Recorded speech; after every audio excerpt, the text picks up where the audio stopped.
రాత్రి మంచానికి వెళ్ళే ముందే నీ మంచం దగ్గర నువ్వు ప్రార్థన చేయాలి. ఏమనో తెలుసా? తండ్రి, ఈ రాత్రికి నేను పడుకుంటున్నాను, నా పాపములన్నీ క్షమించండి.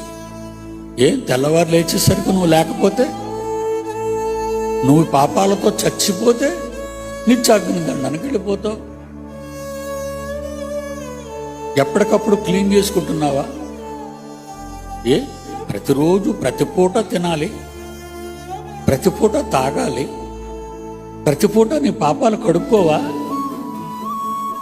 ఎవరిచ్చారు నీకు ఈ ధైర్యం? ఏటి నీ దగ్గర ఉన్న గ్యారంటీ? ఏమీ లేదు, ఏమీ లేదు. హాస్పిటల్కి తీసుకువెళ్ళేలాగా డాక్టర్ ఒకటే అంటాడు, చచ్చిపోయాక తీసుకొచ్చారండి అంటాడు. ఒక్కసారి ఆలోచించండి ప్రియులారా. మరి మనం ఆనందం కలుగు చేద్దామా దేవుడికి?